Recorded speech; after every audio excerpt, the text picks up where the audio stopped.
So hello and welcome back to the channel. So today is reveal new project car. So this is a purchase that I made from the TT shop in Blackburn. So it's in the yellow, it's a 180. I have never worked on a 1.8 turbo, so most of the stuff under here I have not got a clue what it is, but let's have a look at the car, see what I think needs doing, and then we'll look at getting the parts ordered.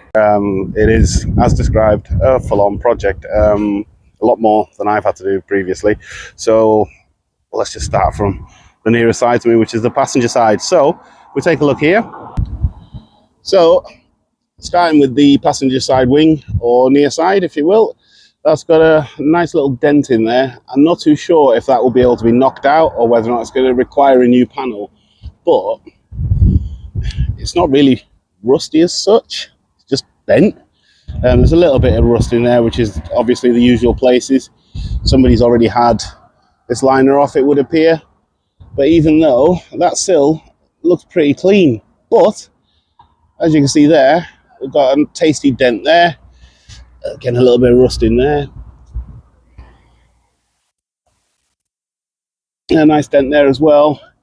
And then if we move along to the rear arch, that feels solid, but again it's had a nice tasty scrape on it really, but that I think because it's solid and that little bit of rust bubbling, but that'll stand out. You can rust treat it, primer it, just as long as that can be pulled out, which I'm sure it will. But otherwise the quarter is fairly straight. Door handle needs attention as well. I mean, there are more important things to life. And wing mirror. The rear bumper looks faded. And again, it's the single pipe. And as usual with cars, it's come with a box of tricks, either useful bits or not so useful. But this bit is probably the worst bit. So here is where you would normally have your number plate lights.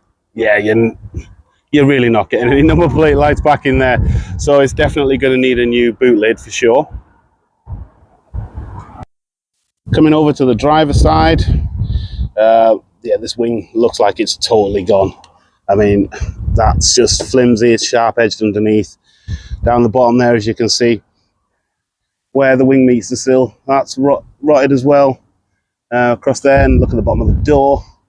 So I think when I take the door liner off, it's probably going to be rotten at the bottom.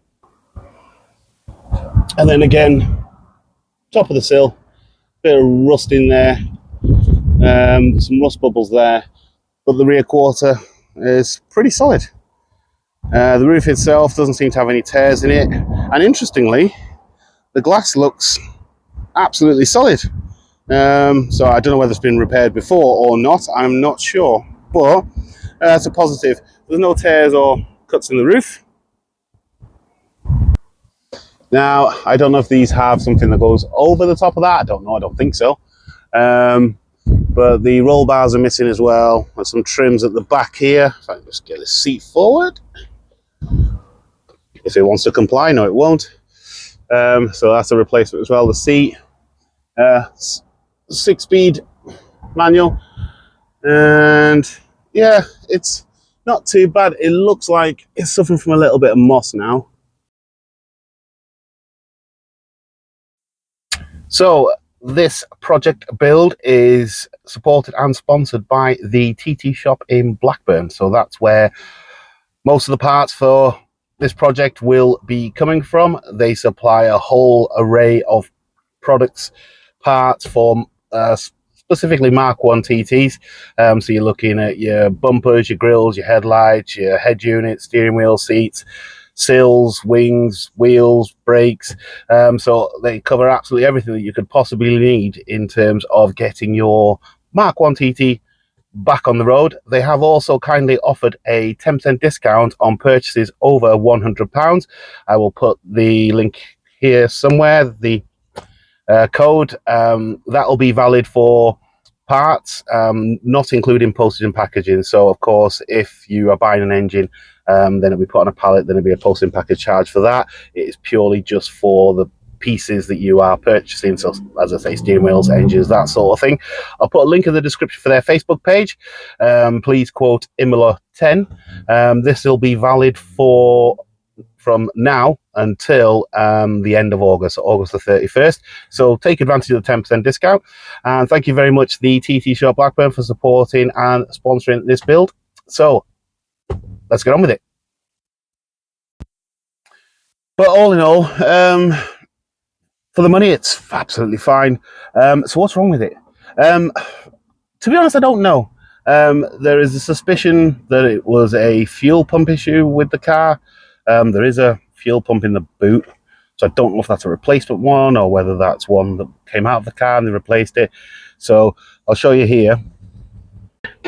So you can see there someone's already had access to the fuel pump.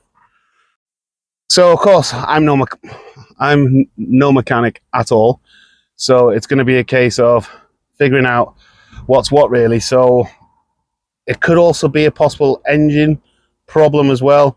I don't really know what's missing from under there. So the choices are, do I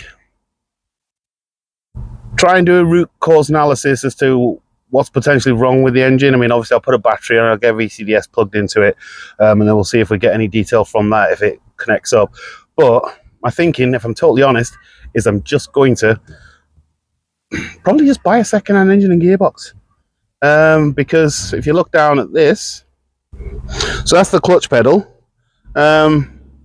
So I'm going to need one of those, and I suppose my non-mechanic theory is if the clutch pedal looks like that, then the clutch is probably done and needs doing. So the quick way around this, I think, is going to be change the engine and gearbox. While I'm at it, refurb the front calipers, the discs, I don't know, probably change them and the pads as well.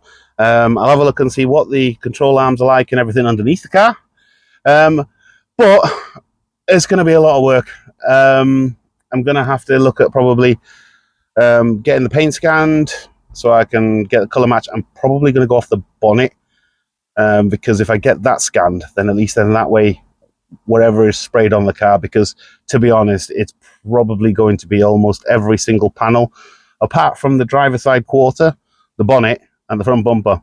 Everything else is going to need to be replaced. But, you know, it's all learning. It's all good content for you guys and great learning for me and lots of money in the swear jar. But it's, yeah, it's oddly very exciting. So hopefully you'll be with me for the journey. And any kind of suggestions that you have, please put it in the comments, any ideas or anything I should be looking for. But otherwise, I'm just literally going to go engine out, gearbox out, sills off, wings off, front bumper off, boot lid off on the back, because you saw what that was like, and then figure out how this roof thing opens, because I've spotted this. It says press, and because I've never opened one of these, I don't know. But yeah, I'll ask one of the guys when I see them how that functions and whether or not you can do it with the battery off or not. But I thought best not to mess with it too much in case I break it. Head unit wise, it's got a tape deck. Ooh, oh, look at that. Ha! It's got a tape in it. What? Jam mix. Oh, well, I'll tell you what, I'm going to have to get it switched on just to listen to that, to be honest. Find out what jam mix means. No way. I have not had a tape deck in a car, ever. Well, that's quirky. I like that. So just giving you an idea as to the starting point for this car. It's interesting in a way because the last time this car had an MOT was 2016. Was 2016. Now let that sink in. 2016 was 9 years ago. So yeah, a very, very long time ago. If I can put the image up of the MOT report on this video bit, then I'll do that. But honestly, I tell you no lies, this car has not had an MOT for over 9 years. So if I can get it to a point where it's ready for an MOT and pass an MOT first time, I'd call that a win. But yeah, it's going to be very, very interesting. So I hope you're along for the journey with me. As always, thank you very much for watching, and I shall look forward to catching you on the next one. Bye for now.